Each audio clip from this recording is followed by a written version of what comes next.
अपने यहाँ के रहने वालों के लिए, वहाँ के साथियों के लिए, सर्व समाज के लिए, सर्व समाज के विकास के लिए, सरकार और राज्य के विकास के लिए उसका उपयोग कर सकें। ऐसी मानसिकता के साथ ये समाज अपनी जगहों पर काम करता है। इसलिए हम लोगों ने ये पीड़ा उठाया कि आने वाले समय में आज अपनी जयंती भी मना रहे हैं हम लोग हल्द्वानी में, उनकी भी मैं अपने सभी अगर बंधुओं को आपके माध्यम से बधाई देता हूँ। और ने कुमाऊं मंडल को 30 यूनिट में विभाजित किया है, जिसको 7 जिले, 7 महानगर और 16 शहर की भूमिका में इसका निर्माण किया है। आने वाले समय में अभी हमने 3 जिलों की यूनिट की घोषणा कर दी है, जिसमें उधम सिंह नगर, नैनीताल और अल्मोड़ा जिले। आने वाले समय में काशीपुर, आने वाले समय में पिथौरागढ़, बागेश्वर, चंपावत, ऐसे सभी जिले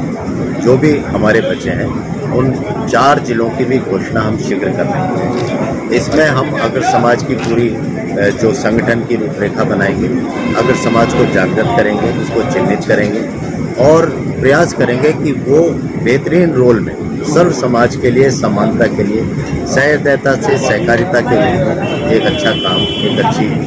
योजना के साथ एक काम करेंगे। और अगर समाज के प्रत्येक घर पे अगर समाज का झंडा लगे,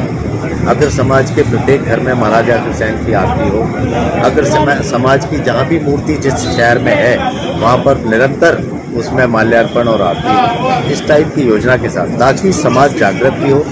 समाज जिसने आज इस राज्य को भी, इस देश को भी हॉस्पिटल दिए हैं, समाज जिसने धर्मशालाएं दी हैं, समाज जिसने मंदिर दिए हैं, स्कूल दिए हैं, वो आने वाले समय में भी इन भूमिकाओं में रहते हुए राज्य की विकास यात्रा से जुड़े, लोगों की विकास यात्रा से जुड़े, लोगों को रोजगार और स्वरोजगार के लिए तैयार करें, उनके साथ चले और एक बहुत बेहतरीन रोल में, एक अच्छे नागरिक, एक सरकार के सहयात्री के रूप में, विकास यात्रा के सहयात्री के रूप में अपनी भूमिका, ऐसा हमारा। आगामी समय में लोकसभा चुनाव आने वाले हैं, क्या उन चुनावों में अग्रवाल जो सभा है उत्तराखंड, इसकी कोई भागीदारी रहेगी? निश्चित तौर पे अग्रवाल समाज, आज भी हमारे एक मंत्री हैं, पहले डॉक्टर शैलेंद्र मोहन जी उसमें विधायक और मंत्री रहे, आज डॉक्टर श्रीमान प्रेमचंद अग्रवाल जी उसमें 5-6 विभागों के मंत्री हैं और वित्त और शहरी विकास जैसे महत्वपूर्ण विभाग उनके पास हैं। मुझे लगता है कि और वो बेहतरीन बेदाग रोल में अपना काम कर रहे हैं। इसलिए मुझे लगता है कि क्योंकि अगर समाज एक विकास यात्रा, एक विकास सहकर्मी के रूप में अपने रोल को अदा करता है, आने वाले समय में राजनीति में भी वो प्रखर हो, राजनीति में उसकी भूमिका भी महत्वपूर्ण हो और राजनीति में आने वाले समय में उसको अच्छे रोल में, अच्छे सरकार बनाने के रोल में उसको देखा जाए। जनता में एक आक्रोश है, हमारे यशस्वी प्रधानमंत्री कहते हैं स्वरोजगार अपनाइए, आत्मनिर्भर बनिए, लेकिन वहीं देखा जा रहा है अतिक्रमण के नाम पर, चाहे प्रदेश सरकार की बात की जाए या केंद्र सरकार की बात की जाए, लगातार कारोबारियों को उजाड़ने में लगी हुई है। देखिए, मेरा मानना यह है कि सरकार का काम है वो ऐसी चीज़ें चिन्हित करती रहे कि कहीं अतिक्रमण ना हो, लोगों की मानसिकता खराब ना हो। अभी हमने देखा कि किस तरह से लोगों ने जंगलों के बीच में अपने क्रिएचर्स खड़े कर दिए, उससे कैसे बचा जा सके, एक खराब मैसेज ना जाए,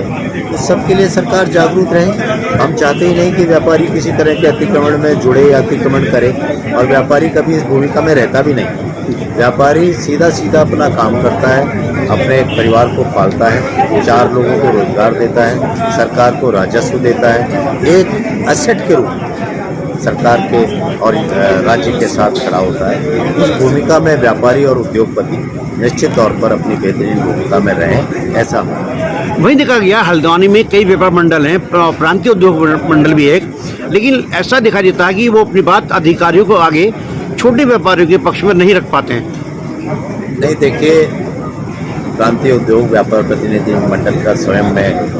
10 साल अध्यक्ष रहा हूँ और अभी भी उसके चेयरमैन के रूप में मैं अपनी भूमिका में रहता हूँ। और हम कोई भी ऐसी चीज़ जो किसी निजी व्यापारी की नहीं, लेकिन मैक्सिमम व्यापारी की, अभी हमने जोशीमठ में देखा जिस तरह का आपदा से आई, हमने सरकार के बीच में निरंतर संवाद बना के रखा। उससे पहले 2013 की ऐसी आपदा आई थी, हमने रिजर्व बैंक और स्टेट बैंक तक को इस बात के लिए मजबूर किया कि वो न केवल कर की राशि को छोड़ें, लेकिन उस ब्याज, उस ऋण को भी कुछ समय के लिए लंबित करें। ऐसी अनेकों चीज़ें निरंतर चलती रहती हैं। ये तो बीमारी और दवाई की तरह है, जैसे जैसे बीमारी का पता चलता है